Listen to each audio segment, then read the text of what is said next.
J'aimerais commencer avec une première question. Les jeunes semblent de plus en plus attirés par la malbouffe. Est-ce que vous pourriez nous dire quelle est la raison, les facteurs, si c'est possible? Ben, moi, ce que je dirais, c'est qu'il y a certainement la malbouffe ou beaucoup de gens qui nous présentent des produits qui sont déjà préparés, qui peuvent être gras ou beaucoup qui contiennent beaucoup de sel ou de sucre. Par contre, on sent aussi, par exemple, que chez les jeunes, il y a un certain revirement qui se fait, un certain mouvement de changement parce que les jeunes prennent de plus en plus conscience de leur nutrition, un peu comme ce qui se produit au niveau de l'environnement, par exemple. Les jeunes, ils sont de plus en plus sensibilisés et puis nous, on sent que la génération qui s'en vient est conscientisée par rapport à la nourriture. De plus en plus conscientisés, est-ce que c'est par rapport à l'éducation qu'on leur donne et beaucoup plus visé par la conscientisation? Ou que ce serait plus comme un mouvement social, quelque chose comme ça?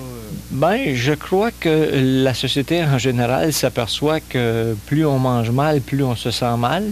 Et puis, je crois que les jeunes vivent cette situation-là, le voient, un peu comme l'environnement. On envoie toutes sortes de choses dans l'air, fait que l'air qu'on respire, des fois, peut devenir malsaine.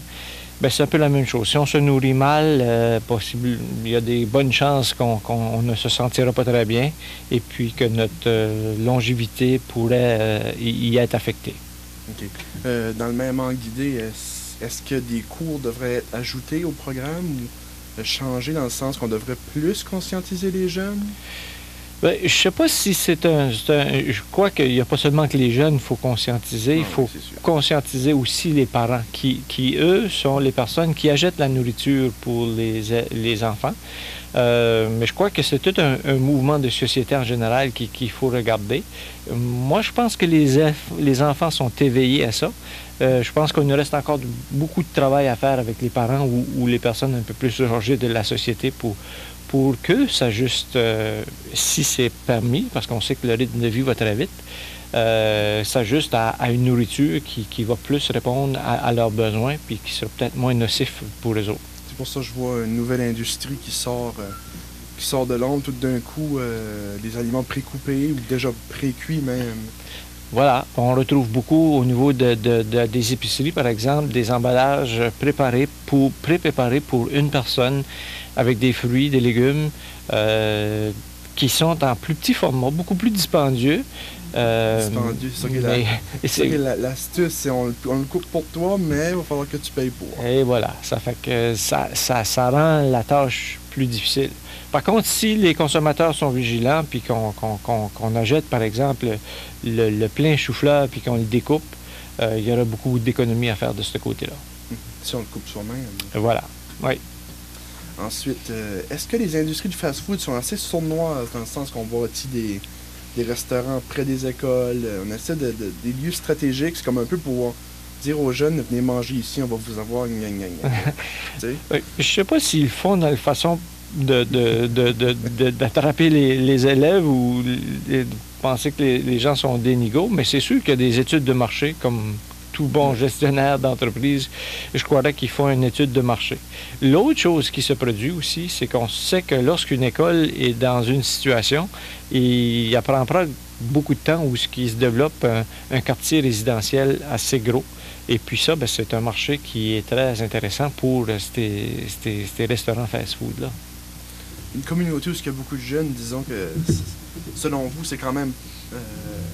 c'est propice à avoir un restaurant fast-food s'il y a beaucoup de jeunes qui restent dans un quartier, par exemple? C'est attrayant pour ça, parce que ça peut aider, même le soir, en arrivant pour souper, la maman ou le papa monoparental qui est pressé, qui doit retourner travailler le soir, ben, peut arrêter ce fast-food-là, ramasser le souper pour les enfants, l'apporter à la maison, faire nourrir ses enfants et retourner au travail ou retourner à d'autres activités qui peuvent aussi être celles des enfants, comme celles des parents.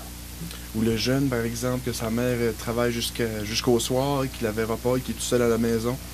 Il se dit, qu'est-ce que je mangerais bien? Des biscuits soda dans l'armoire ou un bon fast-food McDonald's voilà. Qui est à 2 rayons d'ici. C'est ça. C'est tout un apprentissage. Mais on voit que les jeunes sont sensibilisés. Si la maman a eu la chance d'aller faire l'épicerie, ben peut-être que le jeune sera intéressé à se prendre une pomme, une banane, un fruit quelconque pour se nourrir. Parce que je vois aussi, il y a un bon... des gestes des jeunes qui prouvent qu'ils ont des bonnes habitudes de vie meilleures qu'avant. Mais quand même, tu vois que moi, je vois beaucoup de jeunes, juste d'observation personnelle, qui sont pas capables de se faire à manger du tout, qui ont jamais touché à une casserole, qui ont jamais touché à... Ouais. Puis de là vient peut-être aussi la chose qu'il faut faire comme l'apprentissage au niveau des parents. Peut-être que les parents qui ont les enfants d'aujourd'hui n'ont pas appris, eux, à cuire parce que dans des grandes familles comme si vous aviez 10 enfants, bien, peut-être que la maman n'avait pas le temps de montrer au 8e là, comment apprendre à cuire, par exemple. À cause qu'il fallait qu'elle le fasse rapidement pour nourrir les 11 personnes de la famille ou les 12 personnes de la famille. Et quand on y pense, moi je suis pas encore père, j'en ai pas encore la chance, mais si j'y pense que j'arrive, je travaille de 8h30 le matin jusqu'à 6h le soir, j'arrive, là faut que je finisse mon travail à la maison, par exemple. Dans le cas d'un professeur qu'il faut qu'il fasse ses corrections à la maison, je donne un exemple. Ensuite, il faut aller amener le jeune à une pratique de karaté, par exemple, ensuite faire la vaisselle, faire le ménage. Quand on y pense comme il faut, c'est assez serré pour une personne qui veut faire une bonne alimentation, avoir une bonne alimentation et montrer ça à ses enfants. Oui, c'est très serré, puis c'est peut-être une activité qu'on devra développer aussi bien comme le hockey ou je ne sais pas, attacher une importance à se nourrir comme il faut. Puis je pense qu'on sent un certain virement par là. Mais c'est vrai qu'on a des vies de plus en plus rapides, puis il y a tellement de choses à faire, puis on veut goûter à tout, parce qu'on n'est pas ici pour plus que 100 ans, je dirais. Et puis dans 100 ans, bien, je ne crois pas qu'on peut faire toucher à tout ce qu'on aimerait faire. Au moins, grâce à la mondialisation, un peu, on a la chance. Oui. Malgré que ça, c'est défaut, il y a quand même des qualités à la mondialisation. Absolument. Ensuite, est-ce qu'il y a des lois ou des règles à suivre qui ont été lancées pour prévenir l'obésité chez les jeunes? Parce que c'est un problème qu'on remarque beaucoup.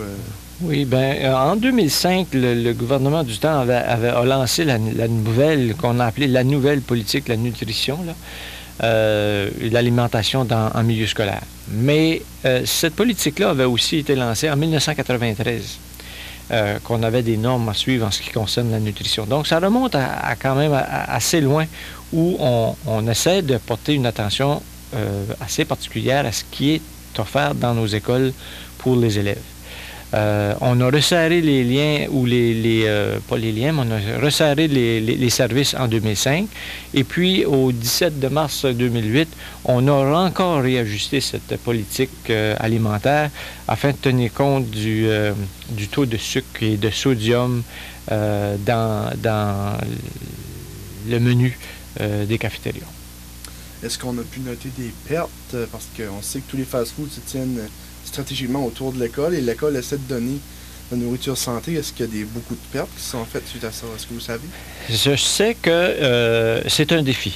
On peut pas dire, je peux pas vous dire qu'il y a des pertes. Là où le menu ou la cuisine peut offrir des menus intéressants pour les jeunes, puis il y a toujours la question du prix. Si on peut avoir un menu intéressant au même prix que le fast-food peut l'offrir, je pense qu'on réussit. Mais il y a dans certaines écoles où peut-être la cuisinière a moins le tour, où les élèves sont moins orientés vers la scène de nourriture. Ou qu'il n'y a pas assez de staff, il n'y a pas assez d'employés pour être capable de faire une nourriture un peu plus comment je pourrais dire, riche que des frites, du fromage puis de la sauce. C'est ça. Alors, c'est ça. Si on veut préparer un bon repas, des fois, il faut y mettre le temps. Et puis, pour les cafétérias, bien, c'est ça le défi qu'il faut répondre. Préparer de la nourriture que les enfants vont aimer dans un très court de temps, puis le servir rapidement aussi. Est-ce que ça touche les machines distributrices? On sait qu'il y a de la Coke, de la Pepsi, oui. Des choses comme ça. Dans les machines distributrices, pour les écoles primaires, on avait tout enlevé ce qui était de boissons gazeuses, sucrées, etc., déjà depuis 2 ans. Et puis, on avait pour les écoles secondaires jusqu'en juin 2008 pour le faire. Dans la plupart de nos écoles, il y a ce qu'on appelle des compteurs ou des minuteries sur les machines. parce que souvent la communauté veut venir utiliser le gymnase.